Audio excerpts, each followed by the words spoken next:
Welcome, everybody, to Steve and Dave's 50 years ago this month. This month, we're talking about March 1972, the Billboard Top 100, looking at the top 10 and a handful of others. So why don't we just drive right into it? Steve, what's number one this month? Well, let's do that. Yeah, so number one in mid-March 1972 is Neil Young's Heart of Gold, which is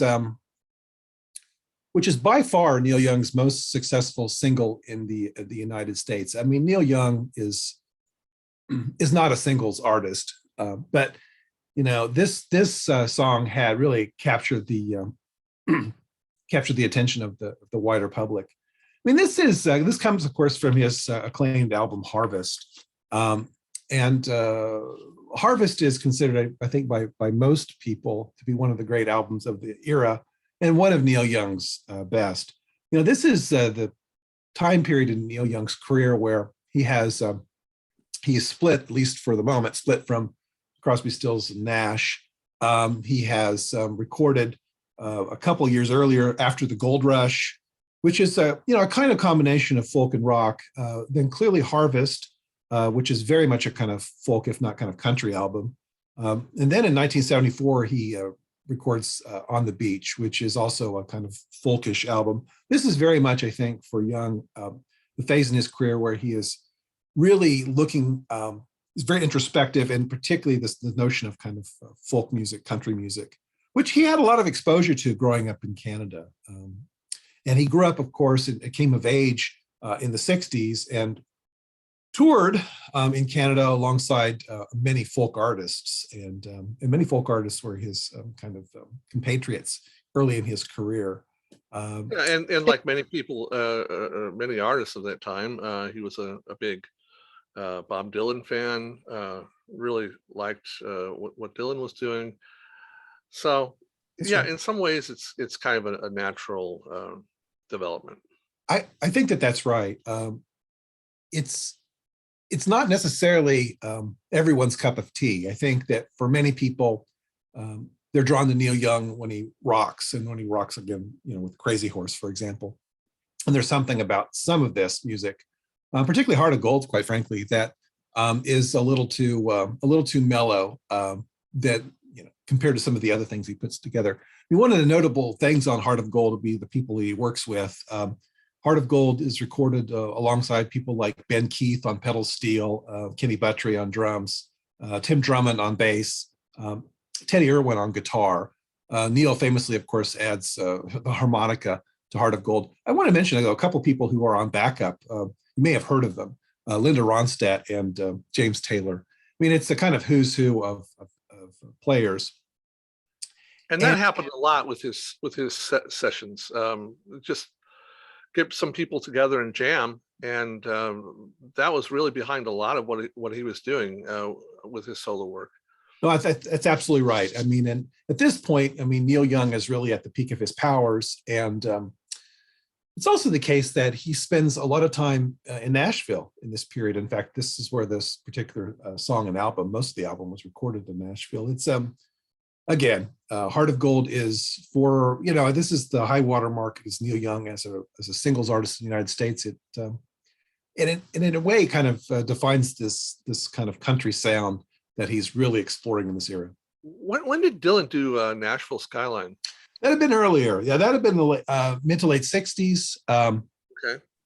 Well, it was considerably earlier, 5 years. Considerably earlier, but incredibly influential. Dylan's Nashville Skyline and John Wesley Harding, very much opened the doors also to Nashville. One of the things that's interesting about Dylan's kind of country phase is that he's playing with a lot of Nashville heavy hitters as well. And Johnny Cash, right up top there. That's exactly right. And you've got the Byrds experiment with this with Sweethearts of the Rodeo. The Byrds amazingly play the Grand Ole Opry, which doesn't really go all that well. But it is the case that there is in this era, late 60s, early 70s, there is a fair amount of experimentation, and many people are exploring sort of the countryside of the street and Nashville is starting to become more accommodating to rock artists. And so and Neil Young's certainly at the forefront of that. So we have Heart of Gold. Yeah, go ahead. For my money, After the Gold Rush was the better album. I know I'm kind of an outlier with that, but Heart of Gold was, I think, probably the first Neil Young song that I ever heard. Is it accurate to say that that was his first solo hit? Had hits before with Buffalo Springfield? I think, yeah, I mean, I think it's accurate. Clearly, After the Gold Rush, the single had some legs on the charts, but yeah, this is Top his 40? thing. Yes, I believe so. No, Really? I believe so. I believe After the Gold Rush did make the top 40. I guess we can, our listeners or viewers can weigh in on that. But I think it's fair to say that for most people, Heart of Gold is sort of the first Neil Young single that they became aware of. It was for me. Yeah, I mean, they knew of him in these other groups and things, but this was a kind of breakout moment for him. And it was a song I liked, although I personally find Sugar Mountain to be the stronger of the two. I like it better. Well, yes. I mean, I think many people do, and I think certainly Neil Young aficionados maybe are not as in love with Heart of Gold as more casual listeners, but this did speak to people, and it's a very interesting time. And I guess we'll get to this, I think, with the next song. Countryish, folkish tunes they have legs on radio at this point, and a lot of people are listening to them, like buying the 45s. And I guess maybe we could just transition to the next group then. Sure. Number 2 is the group America, with really their breakout single, and that's Horse with No Name. America, again, Dewey Bunnell, Jerry Buckley, and the late Dan Peake were all kids growing up in Europe, growing up in England, children of GI station there. They got together and they first formed, it's interesting, they first formed in Europe before they and kind of got their sea legs as a group. Yeah, at the base, right? I think that's it. Yes. It's again, but they really hit the ground running with this particular single. This comes from their debut album. This song produced by. Well, this is not produced by. It's not George Martin yet? Now, George Martin joins forces with them a little bit later. Okay, all right. It's actually, George Martin is very impressed with America when he hears them, and he thinks that they have a lot to offer. And they famously worked with them for quite a while in the 1970s. It is the case that this song, it's a little mysterious. I mean, everybody I think knows the song, and then again, go to the playlist if you're unfamiliar with it. It is it seems to be sort of psychedelic on some level, some sort of journey. Dewey Bunnell is the person who penned it. He's long been pretty cagey about its actual origin. It did run into some trouble when it was first released with some stations in the United States because it does seem to be describing some sort of drug experience, at least potentially. And the use of horse, again, horse is a street nickname for heroin, actually got it banned on some stations at least for a while. Nevertheless, there is this description of this kind of far out journey, but it is the kind of tune in the early 1970s that people are really kind of drawn to. There is something about folk and kind of folkish country music in this era that is connecting with a wide audience. And America become really one of the most important groups, right? I think we both agree, in the early 1970s. They really do have sort of hit after hit after hit. I mean, America tops the charts twice with Horse with No Name, and later in 1975 with Sister Golden Hair. But they are, they're a big force in popular music in the 1970s, greatly aided, as you mentioned a second ago, with their connection with George Martin. One other thing I just add about this real quickly is that aside from the guys in America on the album or on the single, the great Ray Cooper is on percussion, and Ray Cooper is a session musician of some note in the UK, and he's a very kind of flamboyant percussionist. If you ever get a chance to see a concert involving, for example, Elton John, he's played alongside Elton John for decades. Really kind of an interesting guy. But Horse with No Name, this is America's breakout single, and again, it peaks at #1. So you have, right, Neil Young and America in mid-March 1972. Let's see. So we talked about some of these songs already. Let's go down the list a little bit. At #3, then we have Robert John's "Lion Sleeps Tonight," which it's a remake of a remake, and all of this is quite an extensive story, which we talked about last month. Right. We have then at #4 Nilsson's "Amazing Without You," written by the members of Badfinger, but this is really a kind of career-defining song for Nilsson, I think, on some level. Yes, and a song that appears to be associated with a curse. Everybody who touches it, well, there is that ends up going down in flames. But well, it's yes, there is the curse. And then at 5, a song that we definitely talked about a bit last month, and I think a song that's quite close to your heart, "Everything I Own" from Bread. Yes, well, "Without You" was also really, really big for me as a 13-year-old, and yeah, really enjoyed Bread. I was a big Bread fan back in the day, and this was maybe my favorite song of theirs. It's and it's very quintessential Bread. I mean, I think if you think about absolutely what the Bread sound is, "Everything I Own" sort of fits into that. So it's the David Gates sound, right? I mean, the David, yes, that to be fair, yeah, the David Gates sound. So at #6, then we have this is a really kind of interesting moment for this guy who had been paired with Art Garfunkel for a number of years and had tremendous success alongside Garfunkel. Of course, this is Paul Simon, and at #6 is Paul Simon's "Mother and Child Reunion." Yeah, "Mother and Child Reunion," as you suggested, was his first single following the breakup, I guess you'd say. I think that's the last album that Simon and Garfunkel did together was "Bridge Over Troubled Water," immensely successful. And after that, Art Garfunkel kind of went into making movies for a while, and Paul Simon decided to go his own way and finally do some solo work. This was actually Paul Simon's second studio album. That's right.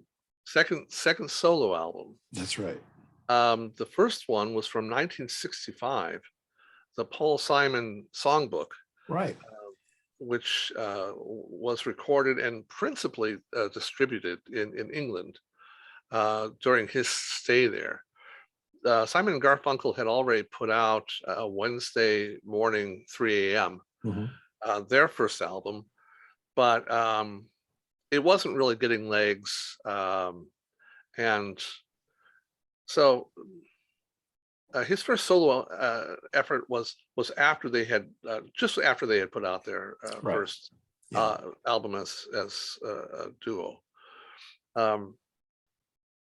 But this one was released as a single February 5th, and it reached #4 on the U.S. Billboard chart, peaked at #5 on the U.S. UK singles chart, right? And Billboard ranked it as the #57 song for 1972.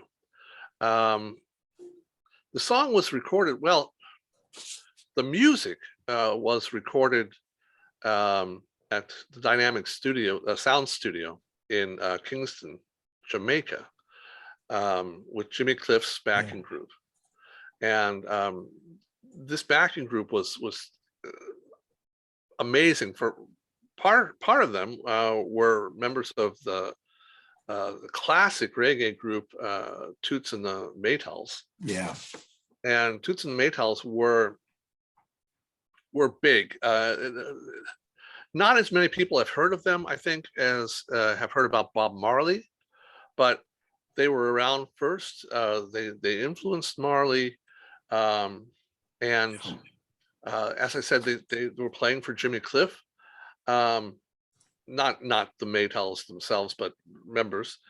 And Paul Simon was really very impressed by Jimmy Cliff's Vietnam, and was drawn to reggae maybe a little bit earlier than a lot of other people were. Was familiar with it and was Right. drawn to it a lot earlier than a lot of other people were. In fact, his song from Bridge Over Troubled Water, "Why Don't You Write Me," he saw as a failed attempt to kind of get the Jamaican sound. Yeah, right. So he decided to go on down there and actually work with the musicians that made the sound with Jimmy Cliff. And he said it was awkward. You know, he was the only white guy, the only American, and he would play, you know, what he had in mind for them, and they try to play it. They weren't getting it. But his thing is, well, you know, I really want their sound. Yeah. So Yeah. let's hear what they have to offer, you know, and that's what ended up happening. And they let him know, okay, there's a difference. You say you want reggae, but what we're doing here is actually ska.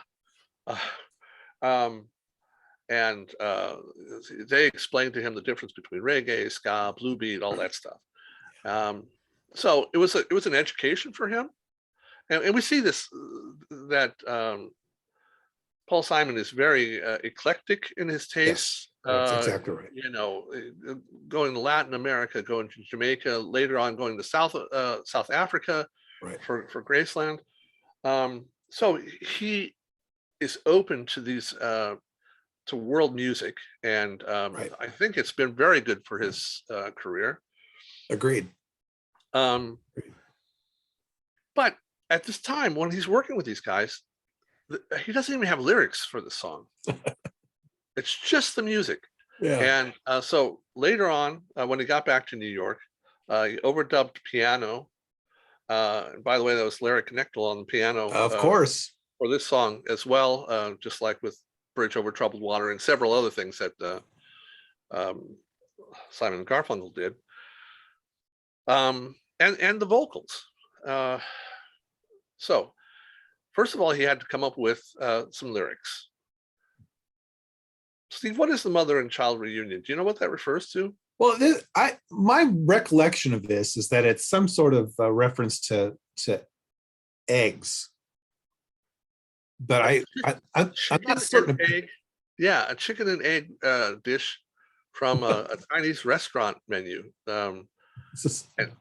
And he just thought that was brilliant, so he took that for his title. The actual song is about the death of his dog, a dog that he and his wife had got run over, and that was really his first personal experience with, let's say, a death in the family, Right. someone or something that he felt close to, and it just really shattered him. And he thought, well, you know, what if this was, I think his wife's name was Peggy Harper. What if this was Peggy? And that just got him into a whole meditation on death and Peggy and heaven and some sort of connection with all of that. Yeah. And so that's what informed the lyrics. And I love the song. The lyrics are wonderful. But that's kind of the background there. Oh, by the way, I mentioned before, in Jamaica, he had people like Hux Brown on lead guitar and Jackie Jackson on bass guitar, and those were both members of the Maytals. He also had Cissy Houston singing background. Oh yeah.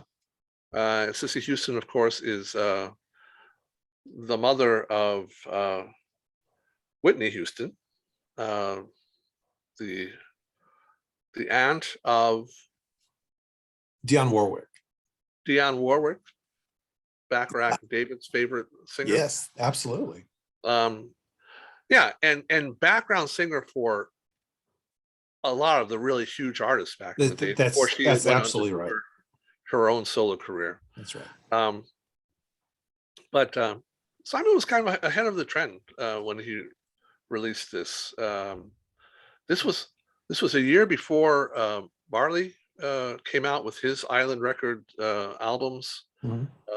Burnin' and Catch a Fire. They were released a year later. Clapton topped the chart with I Shot the Sheriff in Yep. 74. Right. Johnny Nash also in 72, but later in the Yeah, year with right. I Can See Clearly Now. So he was kind of avant-garde with this song. I think you're absolutely right, Dave. And I actually think, and others have certainly talked about this as well. I mean, his connection, his interest in world music, and his success then with these various kinds of experiments, I think really opened the eyes of many, or opened the ears of many listeners, right? I think in a curious sort of way, Paul Simon was the gateway to world music for thousands and thousands of music fans. I mean, he opened the door for them, and then they explored it. But whether you're talking about in Jamaica, or we're talking about Brazil, South Africa, all this, right? Like noted. Paul Simon and Neil Diamond. These are both guys that were open to those influences and made them accessible for larger audiences. Neil Diamond? Neil Diamond, absolutely. We'll talk about that more later. Fair enough. All right. So there we have Paul Simon with the Mother and Child Reunion from the self-titled Paul Simon album, which was it's monstrously successful. And again, it's the very curious cover with him in the big puffy coat with the fur. Right. It's the very odd cover, but launched his solo career. No question. That's exactly right. At number 7, then we talked about this last week. We have Climax's Precious and Few, a kind of classic one-hit wonder, but a very evocative song, and one that Climax had a lot of success with. At number 8, then we have Cher with her "The Way of Love." The pop diva of 1970s. Yes, absolutely. And that really got rolling with the album that this was on, which was Cher. The Way of Love was the second single. Yeah. Of course, the first was Gypsies, Tramps, and Thieves, which we've also talked about. That's right. And it ended up renaming the album Gypsies, Tramps, and Thieves based on the success of that. But it was her 7th solo album. Did you know that? I wouldn't have guessed it was 7. I knew that she had a number of them. I mean, in this era, albums were made very quickly, and she, came from that school where you could churn out an album quite quickly. She had the experiment with the Swampers and all of that in Muscle Shoals, but she's producing a tremendous amount of material in this era. I mean, it's just like you're suggesting, one album after the next. Shopping around for musicians and producers and just not finding the formula, right? Yes, I think that's right. With Snuff Garrett, she finally found the guy who was able to. Snuff Garrett had a nose for hits. Yes, and he knew what songs she should be singing, and they trusted him. Sonny and Cher trusted him with doing this. And that was the beginning of a very, very big of her comeback, along with their show, of course, Sonny and Cher, right? Which Variety Hour or whatever. Yeah, let's just reference that real quickly. So this is so if it's a TV Guide in mid March 1972, this is what's on the cover, Sonny and Cher, and I think it's easy to lose sight of the fact that what an important combo they were. They really were a powerful kind of cultural force. I mean, it seems sort of odd to think about this, but Cher was hugely successful, becoming hugely successful, largely to the help of Snuff Garrett, as you've talked about. But this TV show America was fascinated with the show. They were fascinated with this couple. They were famously sort of dyspeptic, publicly. They would, they were always on the outs, and then they would reconcile, and they were always on the outs. And you see this play out on the show itself. It's a but there's this comic chemistry that they have, yes, which worked out wonderfully. That's right. And it's kind of the butt of her jokes and things like that. But yeah, it was a very successful combination. It was very successful. There also was an element of kind of style and a certain kind of flair with both these people, and you can even see it here on the cover. Yeah, that Cher was quite noted for her makeup, her gowns, her various kinds of outlandish garb. Sonny was always on the kind of the crest of some sort of fashion wave. There were maybe it seemed they were trying a little too hard sometimes, but there was something about them that was that you couldn't take your eyes off of. Well, a lot of people think that the comeback had a lot to do with the fact that they kind of lost the hippie image. Yes. Which they rode on the first wave. Well, that's for sure. That's for sure. And for instance, the fashion designer Bob Mackie took over her look and gave her a completely new image, which was more glamorous, more fashionable. And she kind of became a fashion icon. I think that's right. Yes. Well, through his work. So this all kind of combined together to make for a very successful combination. Just getting back briefly to the song, it was originally an English, French song that was written for the Eurovision contest, 1960, by Jacques Dival, and it was originally made for Celeste, some French singer who did not. Okay. She didn't sing it. It wasn't recorded. She didn't sing it for Eurovision. It wasn't recorded until 1964 by Colette de Real. And the name of the song was J'ai le mal de toi, which, as far as my high school French, I have the bad of you. Okay. Whatever. Okay. Anyway, it wasn't recorded in English, and the English lyrics were by Al Stillman. Well, apparently, the first person to record the song in English was Ronnie James Dio. What? Ronnie James Dio? Ronnie James Dio. Oh, okay. Is that 1964? Ronnie Dio and the Prophets. Oh my gosh, that fascinating. One of the great voices in rock and roll, one of the great voices of heavy metal. Ronnie James Dio famously had a stint in Black Sabbath. He sang with Richie Blackmore's Rainbow. He's passed now, but really an incredible voice. That's unreal. Oh my God. Yeah, right. And the Kathy Kirby version that was issued in the UK in 1965 wasn't incredibly successful, but it's the one that most people look at as the first recording. But this song just is seen in a number of different variations and incarnations, and there are like a dozen different languages that it's being sung in. Somos Novios by Armando Manzanero, a Mexican songwriter, was adopted in 1974 for Perry Como. Oh, the great Perry Como. As It's Impossible. Okay. And if you listen to these songs, you're here we go. Yes. And, this was not credited to Jacques Dival. Armando Manzanero took the writing credit for his song, but it seems fairly clearly a case of what? Yeah, Oh my God. That's unreal. So, Well, okay. Huh. Well, that's one of those. That's but a if you take a look at that, with It's Impossible, with all the different foreign language versions of well, it, yes. this has been recorded dozens of times. And we'll include, yes, and we'll include many of these on the playlist, and we'll definitely include the Como. Yeah, it's I don't know. I mean, how do you explain that, Dave? I mean, it's how do you explain the song and why so many people have kind of given it a try?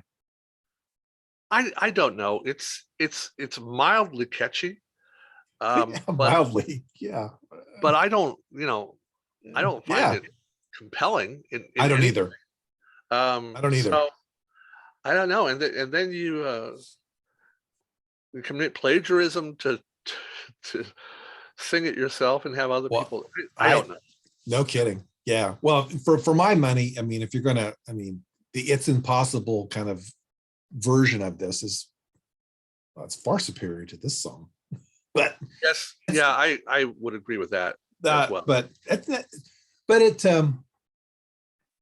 the Cher has a kind of magnetic hold. I mean, it's it's fascinating to think about this. She has been on the a part of on the stage for, well, since the 60s, since the early 60s. I mean, she's been a kind of presence for a half century plus. It's kind of staggering in a way that she's the longevity she's had. Yeah, and again, this album made it possible. It made her comeback possible. Yeah, And it that's was right. the first of her albums in the 70s, the most successful one. So after that, she was kind of coasting along. Yeah. Had several hits, but nothing that was as big as Gypsies, Tramps, and Thieves. No. And the album certified gold on July 2nd, 1972. So yeah, that was the beginning of basically saved her from obscurity and made it possible for her to go on to a fantastic and long career. That's exactly right. No, that's exactly right. And so we have Cher with "The Way of Love" at number 8. It's worth mentioning one thing about this song, about the English lyrics. They're strangely ambiguous, because do you know what I'm talking about? I do know what you're talking about. Yes. It's the chorus, because this song is basically a song of warning, kind of the Yes. love hurts trope, right? You got to be careful. You got to guard your feelings a little bit, because somebody will come along. And so it seems like she's either talking to herself or talking to another woman about falling in love with a boy that you like. It's a strange song. And then the chorus comes along. Then what will you do when he sets you free, just the way that you said goodbye to me? Yeah. What? What? So was she talking to a lesbian lover the whole time? Or was she talking to a bisexual lover who's leaving her for a man? Or what the hell is going on? It's everything, almost everything about the song is peculiar. And I don't, in its popularity, it's a mystery to me. I don't quite get it. Yeah. It's hard to imagine that was intended, that meaning. No, I agree. In Absolutely. 1972,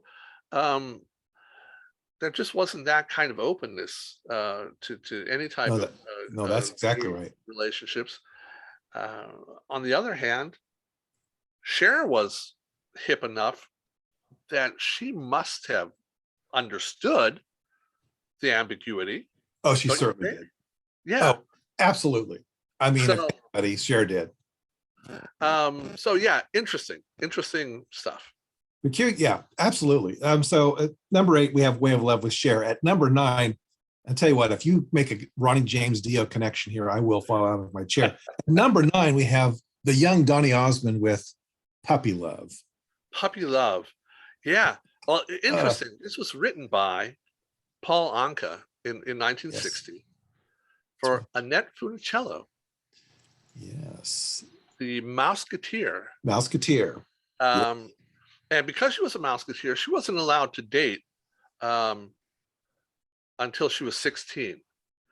And when she was 17, Paul Anka and Annette Funicello were both 17, same time.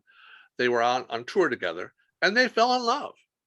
And this was about their love, puppy love. They were both 17 years old. So that's how the song was written. And we've talked about this before. A lot of Donny's hits were just, let's look in the late 50s, early 60s. Who had hits? That's what exactly would, what right. would work No, for Donny? That's exactly right. No question. And this is exactly the same sort of thing. This is the formula, right? This appeared on his third solo album. He's 14 years old. Yeah, he looks all of 14, maybe. But yes, so right, he is his third solo album, and he's also had successful albums, of course, with his brothers. The Osmonds. That's right. Yeah. So he's immensely popular, immensely successful, and the only other person that we can look at with that sort of thing going on approximately at the same time, of course, is Michael Jackson. We've talked about this too. Sure. A lot of parallels between the Jackson Five, the Osmond brothers, with Michael Jackson and Donny, and those two ended up bonding over this and had a friendship that lasted until Michael's death. Yeah. But this was his third album, the first one that was not produced by Rick Hall of Fame Records, the first home of the Swampers. Yeah. This one was produced. The album was produced by Alan Osmond and Michael Lloyd. The song was produced by Mike Curb and Don Costa.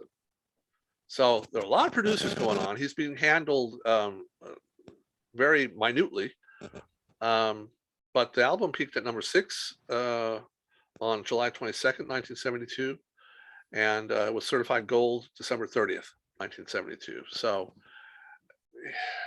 again, the problem is that this song peaked at number 3, by the way. Right. So it was certified gold. The single was certified gold in March. And a lot of people think that what sold this record was Donny's supercharged emotion on the line. Somebody help me, help me. Oh God. Yeah. Right? Yeah. And this was something that Mike Curb, the producer Mike Curb, told him. He said, "Give it your all, kid," and so he did.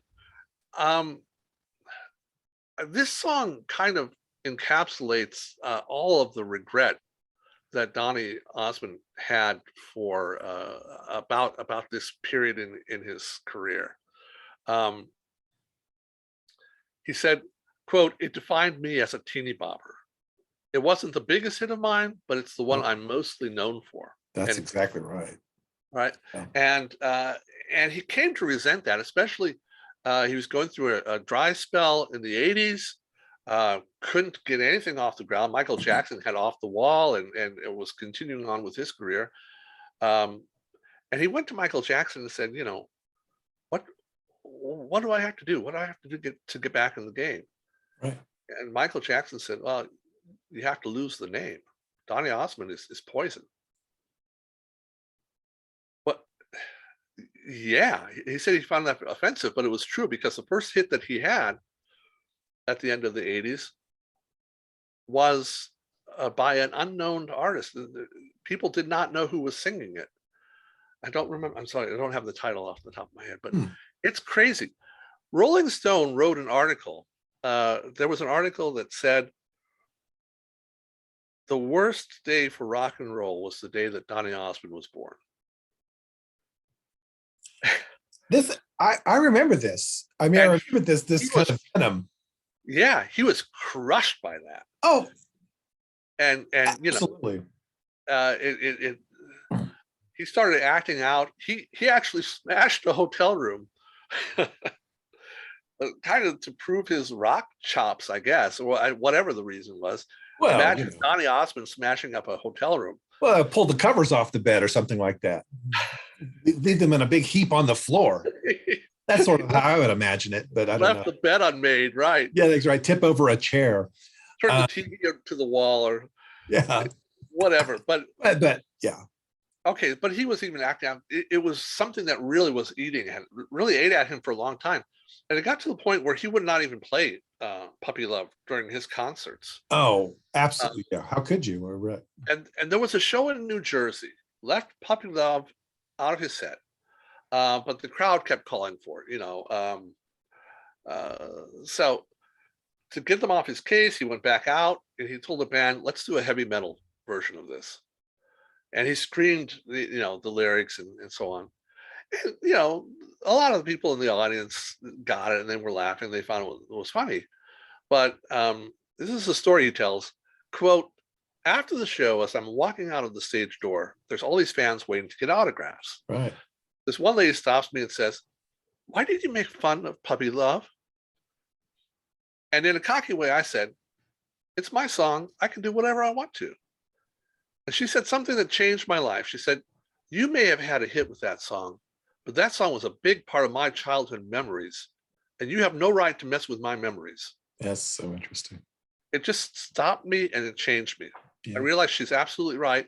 That song doesn't belong to me. It belongs to a lot of other people. Right. So, at that point, he started rethinking his relationship to this stuff.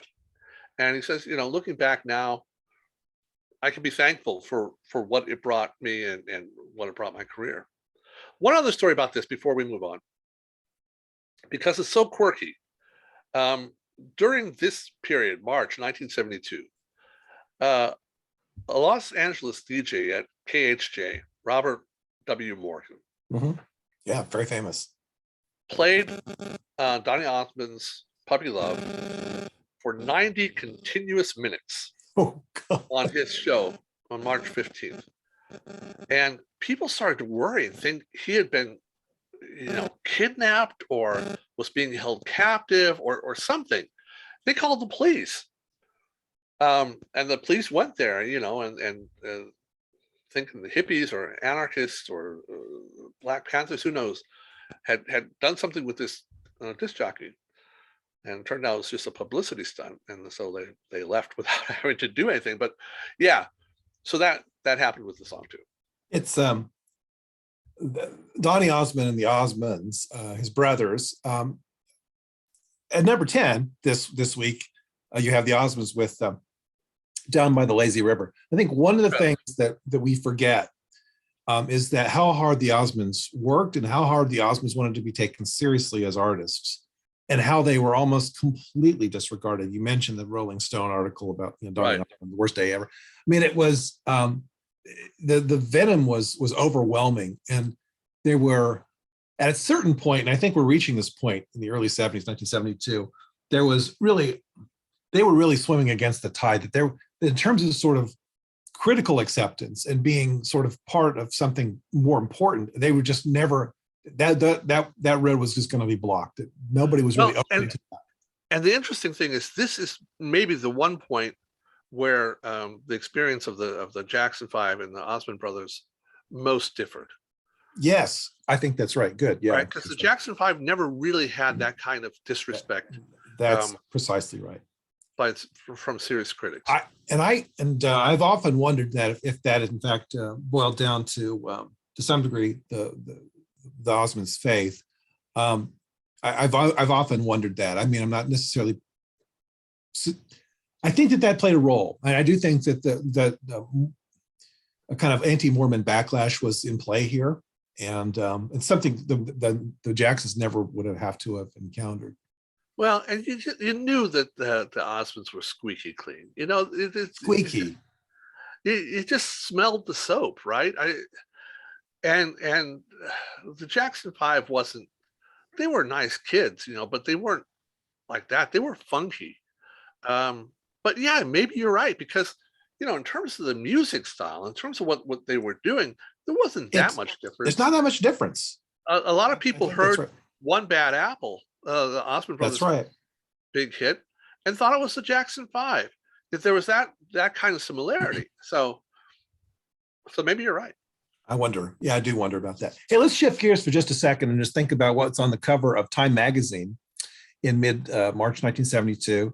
And it's Time's special issue. And the special issue is The American Woman. And I think this is just worth maybe thinking about a little bit, that if it's 1972, this is an election year. Among the candidates running for office is Shirley Chisholm, a congresswoman from New York. Her candidacy was, I think, considered by many people almost a kind of publicity stunt. Nobody told Shirley Chisholm that. I mean, Shirley Chisholm took this effort very, very seriously, and she was and did incredibly well. Oh yeah, it's really quite an extraordinary. All things considered, right? Absolutely. If it's 1972, there is conversation regarding an Equal Rights Amendment. If it's 1972, you have cultural figures like Gloria Steinem, who was putting together then something called Ms. Magazine. It will be in a month or so that you'll have the re-release of Helen Reddy's I Am Woman, which becomes in many ways sort of the song of 1972. There's so much happening that's in the early 70s regarding women and a kind of burgeoning women's movement. I'd be interested in your thoughts about this, Dave, and why Time magazine took the time to put this kind of issue together. Well, I think for a lot of the reasons that you mentioned, it is something that's at the forefront of American society. This fight for recognition, for respect. Yeah. And when I say respect, you just need to look at what was going on back in the day.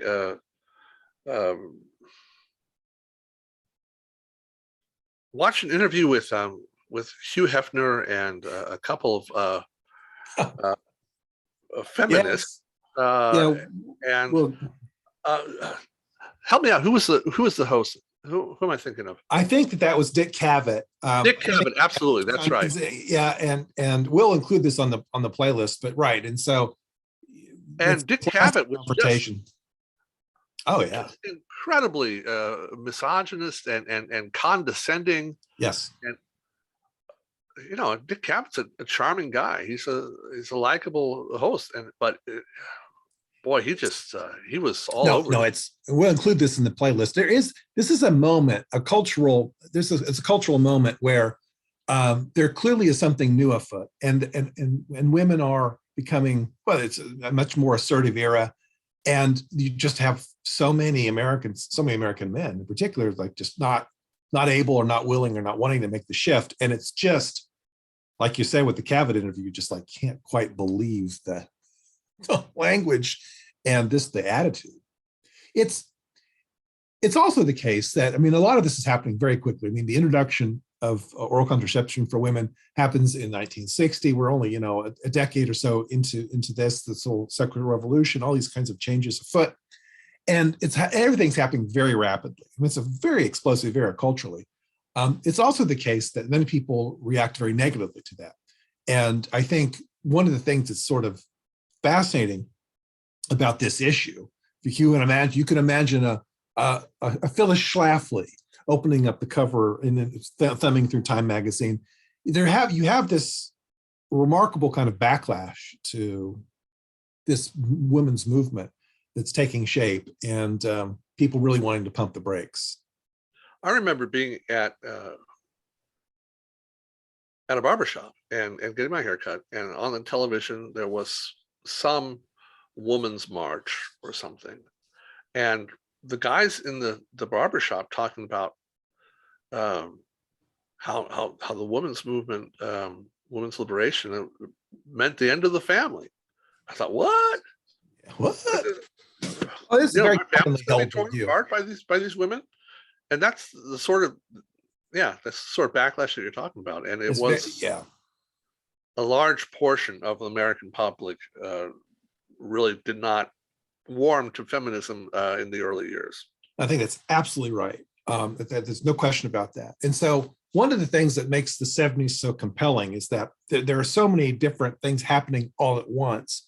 And in 1972, an election year, the United States is still withdrawing from Vietnam. The Vietnamization process in the war is still taking place. But in a way, that's kind of winding down, while other kinds of social movements are kind of catching fire and really getting momentum. And clearly the women's movement is part of this. And there would be no avoiding this as we talk in future episodes about the influence of Helen Reddy in this song, I Am Woman, which I don't want to, it becomes really the song of the year. And it really captures sort of the zeitgeist. And I think that's what really makes this issue of time fascinating. All right, we're going to cherry pick a couple more songs along the way here. And at number 28, we have the group Yes, not a well-known singles band in the United States, a progressive rock group out of England, but it is their, I think it's their definitive song. It's Roundabout, and Roundabout comes from the classic prog rock album Fragile, and this, I think, in many regards is Yes's finest moment. Fragile, for what it's worth, is not my favorite Yes album. That's actually Drama from 1980, but Fragile is considered a kind of prog rock classic, as is Roundabout. Roundabout is, what's it about? Well, it's about certainly kind of a drug reference. It does specifically refer to a tour that the group was on in the early 1970s, where they were on one roundabout after the next roundabout after the next roundabout. This kind of thing. What's powerful about the song is that it is a kind of virtuoso expression by all members of the band, right? So whether you're talking about John Anderson on vocals, whether you're talking about Steve Howe on guitar, whether you're talking about Bill Bruford on drums, or Chris Squire, the late Chris Squire on bass, or of course the incredible Rick Wakeman on keyboards. It's just action-packed. There's just so much in this song. The single is a truncated version of the album version. The single is only 3.5 minutes long. The album version goes well over 8 minutes, and it's a worthwhile 8 minutes. It's prog rock is really progressive rock is really becoming an important part of the music scene in this era. And Yes is one of the groups that really is they're probably on the Mount Rushmore of prog rock, I think, probably without much question. Yeah. Any thoughts about Roundabout, Dave? Anything that just appealed to you as a young man? Oh yeah, absolutely. I like Roundabout. I think I'd agree with you too that it's their best song from my point of view. I'd agree with that. And again, one last thing, it's interesting. Yes, in particular, and prog rock in general, never necessarily connected with many rock critics. And Yes had to wait something on the line of 15 years to be inducted into the Rock and Roll Hall of Fame, but they finally were inducted in 2017. It's there's a fair amount of indifference even today about progressive rock, but Yes' Roundabout is clearly a classic. Let me go on to mentioning, I think, that this is the second time that we've talked about Yes. This is actually the second time that they've charted, and they've been around for a while. That's right, since the late 60s. That's right. This is the first time that they're starting to enjoy success. Yeah, they're starting to enjoy a kind of mainstream success, and Yes will become a huge touring act in the 1970s. And there is there's always a kind of fluctuation in the lineup of Yes, but the Anderson, Howe, Squire, Bruford, and Wakeman it's a kind of classic lineup, and for my money, maybe the best lineup that Yes ever had. Let's just jump to something completely different, and that's at 29. J.J. Cale was born and raised in Oklahoma. He was a Tulsa kid, graduated from high school in Tulsa. And J.J. Cale was a guitarist of some note. He passed away a few years ago, but J.J. Cale had a following, mostly amongst musicians. And he is, I think he is a kind of unknown quantity for most kind of casual music fans, but many people have heard of people like, Eric Clapton, for example, who simply reveres J.J. Cale. And so interesting here at 29, you have a single from J.J. Cale from his album Naturally, Crazy Mama. Crazy Mama it's 29 this week, and eventually would peak at 22. It is a kind of bluesy, kind of up-tempo number. Cale was a singer, songwriter, and guitarist of some note. I think what would categorize Cale's style as a kind of patience. He just was a very kind of selective kind of player, selective kind of singer, selective kind of writer. There was a certain kind of pace to J.J. Cale's music that there was a little bit against the tide a little bit, but people, particularly artists, really were drawn to him. So some songs of J.J. Cale that people might recognize, Call Me the Breeze, that was recorded by Skinnerd. Again, Clapton recorded and had success with a couple of J.J. Cale songs, After Midnight and Cocaine. I just wanted to bring note to J.J. Cale because he's part of a very important group of musicians coming out of the Southwest, particularly out of Oklahoma, that the Tulsa sound was a real thing. You had people like Denny Cordell, who created Shelter Records, which had for a long time was headquartered in Oklahoma and Tulsa. You have people like the great Leon Russell, who are nurturing that sound as well. I guess what I'm getting at is that wasn't he Cordell's partner with that? I think he was. That's right. I think he absolutely was. I guess what I'm getting at here is that the United States is a big country, but generally think about the recording industry. We sort of we certainly think about Los Angeles. We certainly think about New York. Okay, maybe Miami, certainly Nashville. But there were lots of things happening in lots of corners of the country. And Oklahoma, particularly Tulsa, was a very, very important spot. And J.J. Cale's, this is really the only single of note from Cale. J.J. Cale's Crazy Mama is important, really, I think, for a number of reasons. All right. So at 31, Dave, we have, we have the great Melanie. I mean, it's just hard, there's what's not to love about Melanie. And at 31, we have her Ring the Living Bell. Ring the Living Bell, this appeared on her 1971 album, Gather Me, which was her 5th studio album. The previous one, All the Right Noise, was a soundtrack from the movie of the same name.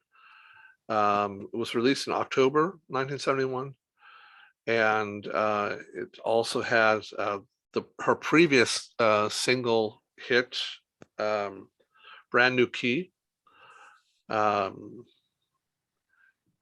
This arose out of the similar situation. Brand New Key was written the morning that she broke her 20-day water fast, and Ring the Living Bell was written during that fast. Yeah, there's a very serious side to Melanie, and Ring the Living Bell was definitely one of these more serious songs. That's right. She recorded for Buddha Records, to give you kind of a clue. So she's a little bit on the esoteric side, right. Vegetarian. That's the sort of thing that was very in the 60s, and she was very committed to that type of lifestyle. That's right. I think. And this kind of expressed some of that. Not a huge fan of this song. B-side was Railroad, for what it's worth. Producer Peter Shekarik, I think that's how it's pronounced, and it was recorded at the Allegro Sound Studios in New York. Not a whole lot more to say about that. Yeah. But yeah, Melanie is a very appealing artist. This is not one of her more appealing songs from my perspective, but yeah, I certainly agree that she is an artist to fall in love with. Absolutely. Let's look at a couple more if we could. And so this is a kind of, while it's a single and it's on the charts, this is I think by any measure, a kind of deep cut from Rod Stewart. At number 46 is his version of Mike Diabo's Handbags and Gladrags. And Handbags and Gladrags is, for my money, one of the great Rod Stewart songs, written by Mike Diabo, who was the lead singer of Man for Man, and wrote a number of songs.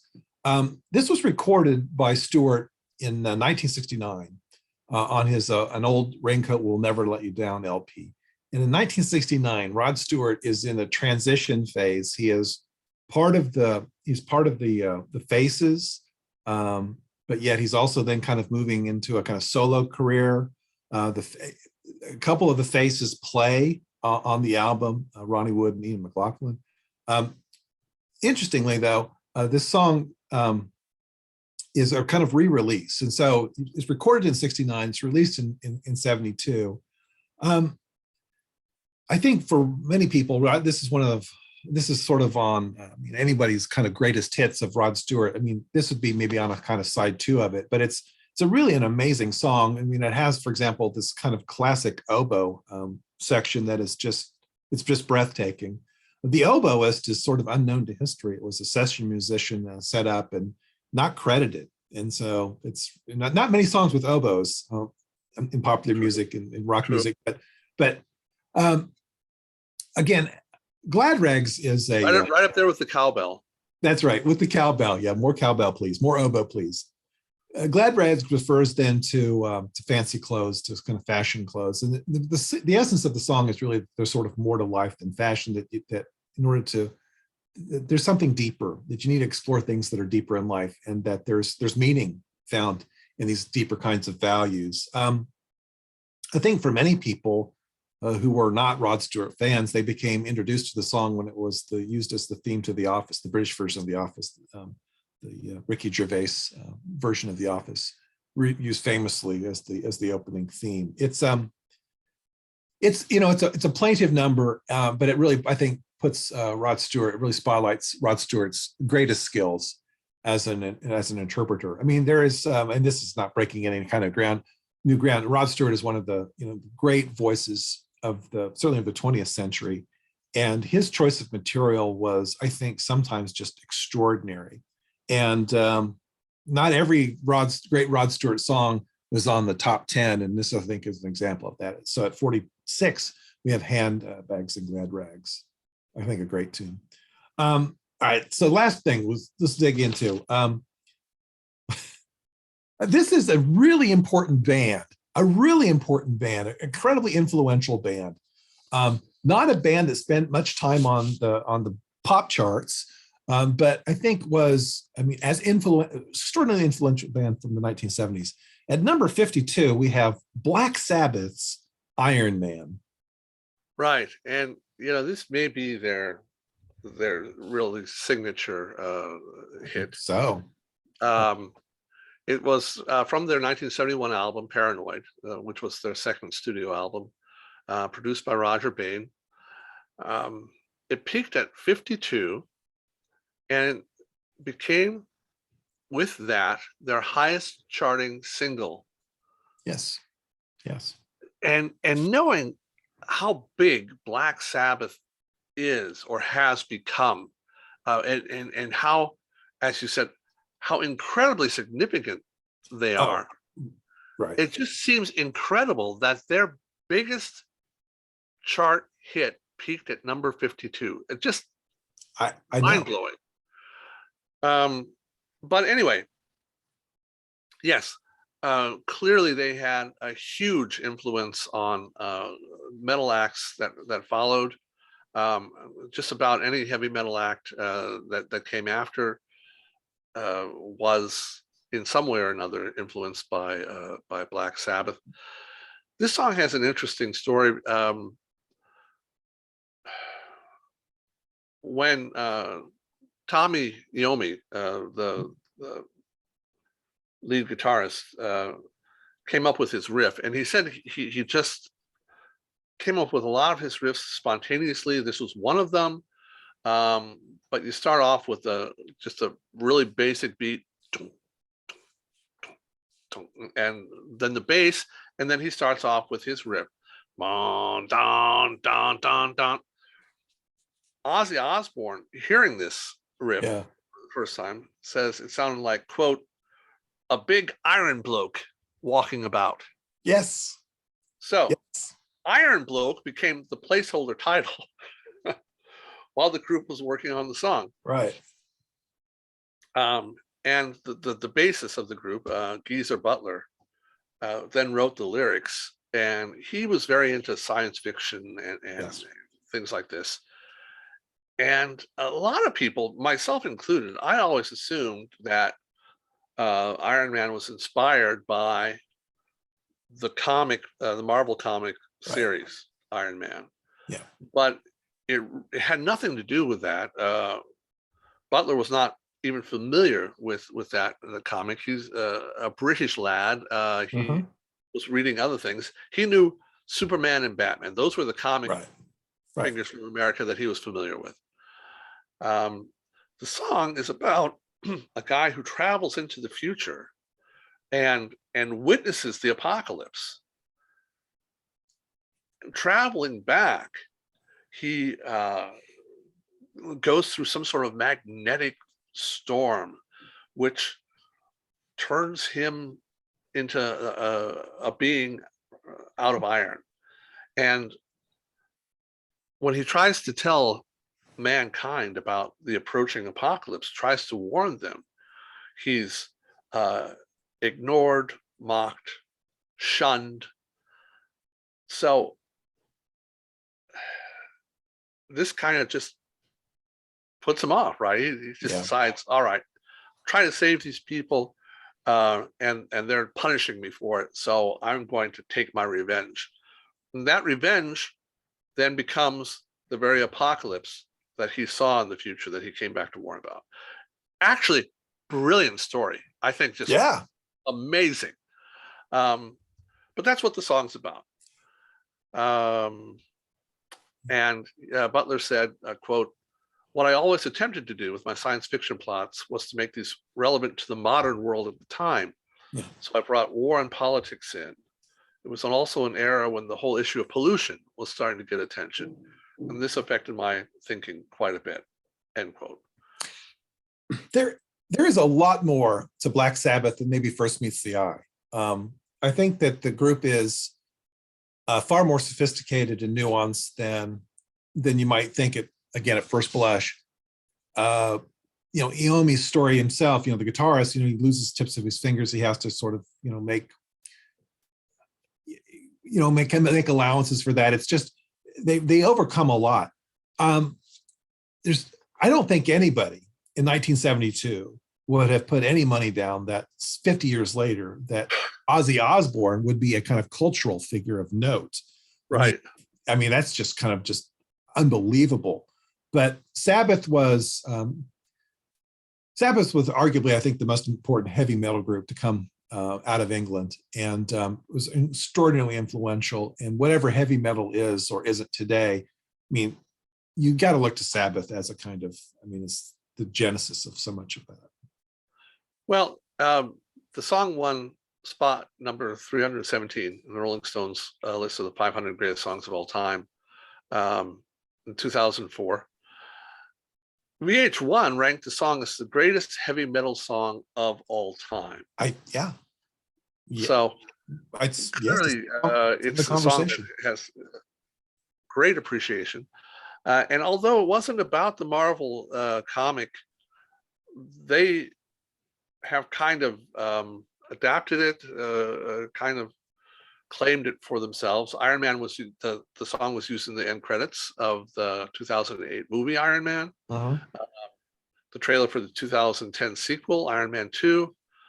The character Tony Stark, Iron Man's alter ego, wears a Black Sabbath t-shirt in the Avengers. So clearly it's something that they want associated with their guy. No question. One last thing, the distorted vocals at the beginning. I am Iron Man. Is an ongoing debate. How did they do that? Some people said that Osborne sang through an oscillating metal fan to get the sound, and you can get a sound approximating this by doing that. It's true. Everybody's tried that, by the way. Everybody, yes. And it's more likely though that they used a ring modulator, Okay. which was something that Iommi also used in his guitar solos and Paranoid, and it's a process which creates a wobbly electronic effect by mixing the input signal with an oscillator, and that's it seems more likely that that's what actually happened. The one person unable to verify any of this, of course, would be Ozzy Osbourne himself. I mean, that's a guess, but I mean, it's really, I mean, the fact that Ozzy Osbourne is still alive is just, I mean, it's a miracle in and of itself. But he's a survivor. Yeah, he's a survivor for sure. So let's just think about this as we wrap up to this episode. We start with Neil Young's Heart of Gold, and we finish with Black Sabbath's Iron Man. These are all songs that are on the radio in mid-March 1972. It's conceivable that you could have heard them all in a day, you know, just driving around in town or something like that. That's the eclectic nature of music in the 1970s is just, for me, it's just irresistible. And at the end, it's one of the things that made me, I think made you, music fans, because it was just so much just out there that was just interesting. So many different. Well, absolutely. Yeah. So Dave, take us home then. All right. Well, please have a look at the playlist. All of the songs that we talked about and some background videos as well are to be seen there. You can find that here. If you enjoyed the episode, and we hope you did, you can subscribe to Steve and Dave's right here, and look at one of our earlier videos right here. There we go. Always remember that we also have a reading list each month, as well as then we are on Twitter, Stephen Daves 1 on Twitter. Thanks everybody, and we'll see you next month. Bye-bye.